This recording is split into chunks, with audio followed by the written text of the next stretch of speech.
The Boys Season 2. It's over, and it's been a while since it was over, yet I'm here to review it. Sorry for a delay. Anyways, let's begin.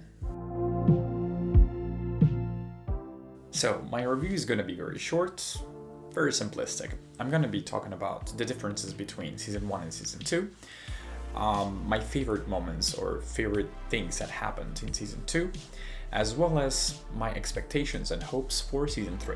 Before I go any further, the first half is going to be spoiler-free, so if you haven't watched it yet, you can just watch this part. Before the second part, I'm going to let you know that you should stop watching, unless you like spoilers. Are you that kind of person?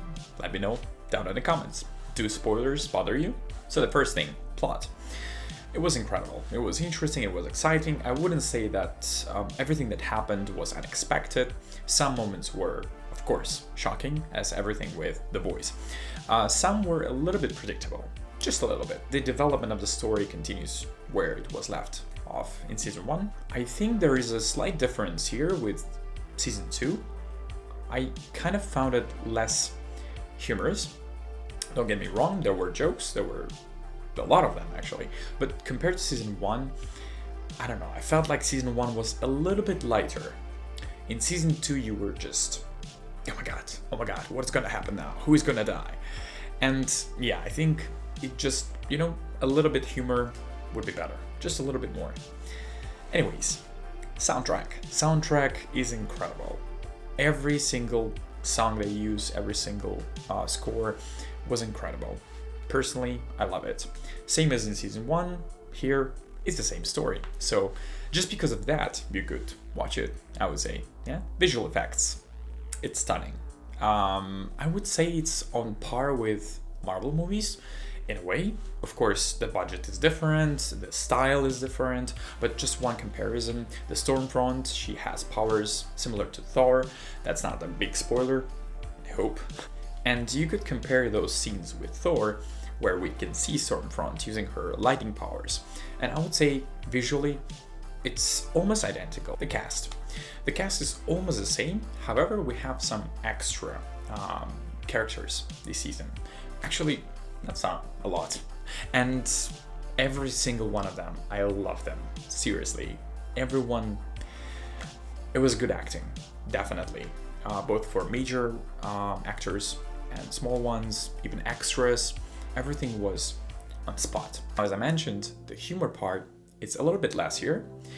However, when it comes to gore, damn, a lot of bloody scenes and a lot of, by a lot I mean a lot. A lot of characters died. No spoilers here, I'm not saying who died. Obviously you should expect that someone, died in such series. But anyways, it was cool. It was really cool. If you are into gore, you will enjoy this season. Relationship development between characters is quite also important, I would say, and yeah, it's right there. You can see how the relationships are changing between the boys, between the seven. Also, we have 4 major couples. You can see some relationship progress happening in each one of them, and which is also kind of cool, I would say. Now, I guess that's all for the spoiler-free part. If you found this sufficient, I definitely recommend you to go and watch it. Of course, it's your decision to make, it's your time to waste. Spoiler warning, 3, 2, 1, part with spoilers. I'd like to start this part by mentioning my favorite moments from the entire Season 2. Number one that I can really, I don't know, it got engraved in my brain. I can remember it vividly. It's the part where Homelander has a conversation with Edgar. Now, tell me that wasn't ballsy. And I felt like, dude, he's gonna kill you right now. Of course, I'm talking about Homelander killing Edgar, Mr. Edgar.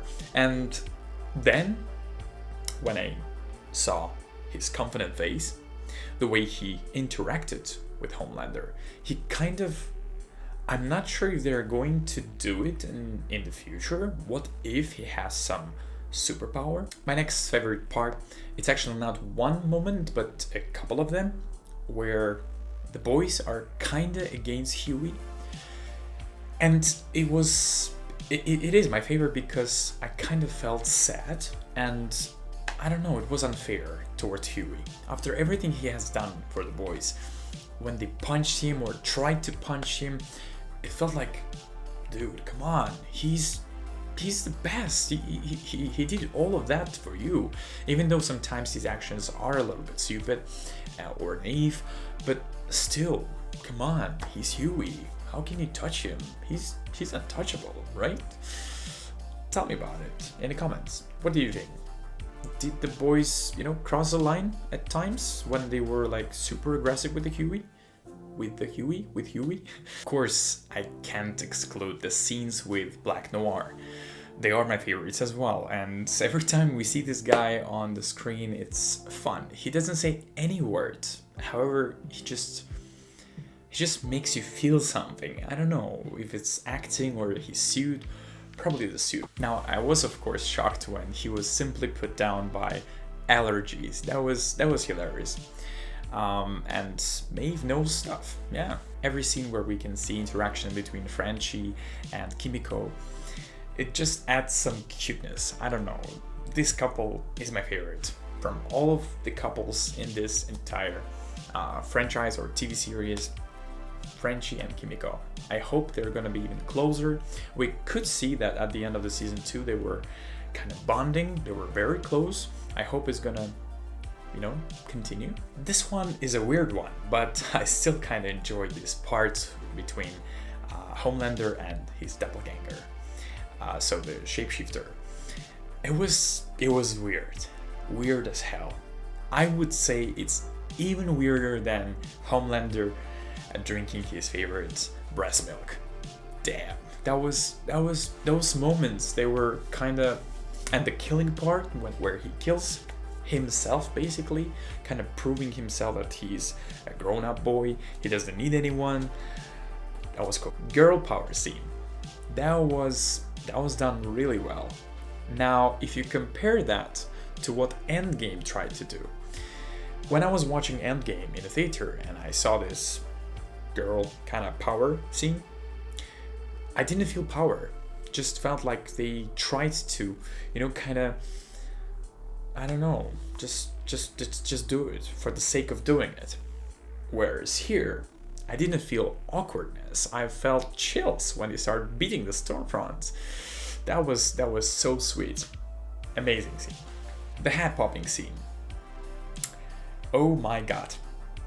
I haven't seen so much blood since Kill Bill movies. Well, of course, we have seen a lot of blood before. I wouldn't say it was absolutely unexpected. At one point, I felt like something is gonna go wrong. And I think it was obvious. Who would let, them speak in the court? And still, that was shot brilliantly, it was done well, and there was a lot of blood. And of course, the last part is when Ryan, the son of Homelander, destroys, annihilates Stormfront. That was epic. Of course, that was sad part as well, as he kills his mom. Poor Becca. I think now we have a confirmation that Ryan can easily kill Homelander. Let me explain this part quickly. That's just my guess.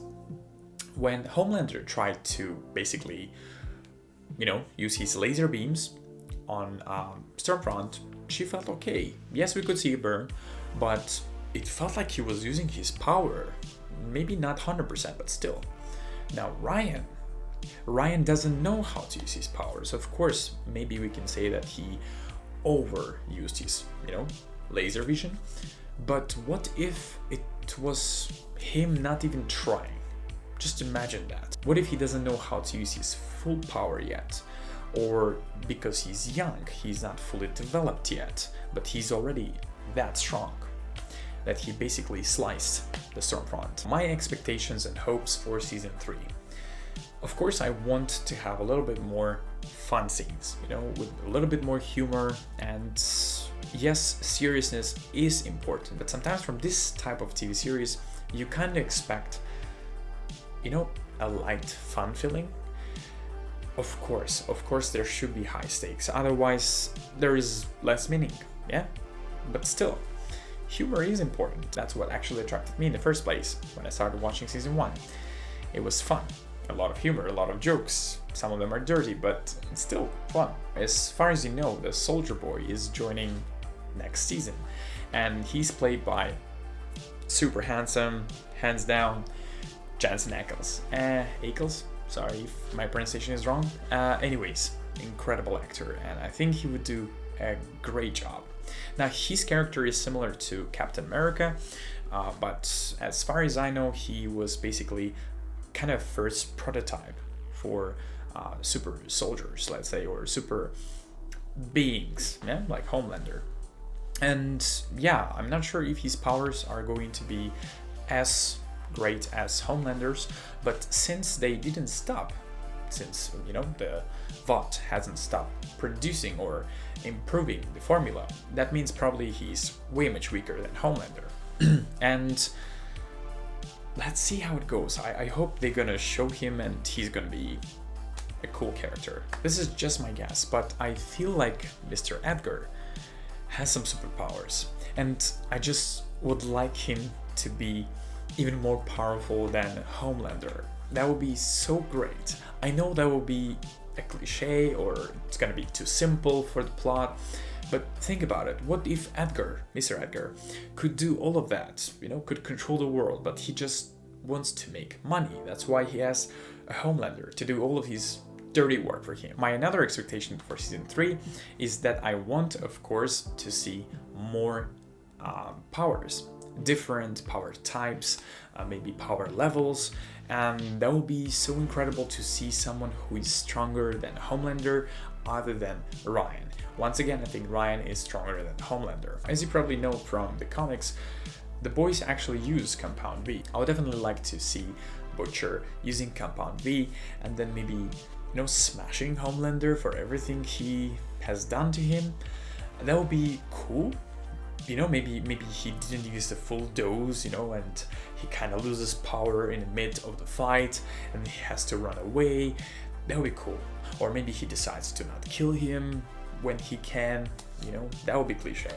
No, that would be cliche. No, don't do that. According to the actress who played Stormfront, she might actually be still there in season 3. Now, what do I think might happen to her character? Now, number 1, she might be just as a ghost or a memory created by Homelander. You know, maybe he's just imagining her, could be, or just throwbacks, why not? Which would be a little bit boring. Number 2, which is actually kind of supported by the creator's comments, is that she might be suffering. You know, she might be there, alive, but basically in the same body state as we saw her at the end of the season. So basically she's unable to do anything, she's just suffering. Painful kind of state between death and life, let's call it. My kind of simple idea for what they might do with Stormfront is they could transfer her consciousness either into a robot, hence creating a TV series version of Tech Knight, which sounds crazy, I do understand, don't judge me. And the second part, what if they are going to just transfer her consciousness into another soup, creating maybe a male version of Stormfront, as in comics? Possible, who knows, whatever. And maybe because of that she's suffering, you know, living in someone else's body. Now, overall, if you haven't watched season 2 yet, go ahead and watch it. It's definitely worth it. If you did watch it, let me know down in the comments below, how did you feel overall about season 2 compared to season 1? And other questions that I mentioned before in this review. Now, once again, this season was superb. Director did a great job. Everyone who was part of it, thumbs up, amazing. If you enjoyed this video, don't forget to click on the like button. If you didn't, then I'm sorry, no hard feelings here. If you're new to this channel, don't forget to subscribe. Also, you can press on the bell icon to stay notified when I upload a new video. And thank you for watching. I always wanted to try this. Bye. Is it cool? I don't know. Some YouTubers do that, some don't. Bye.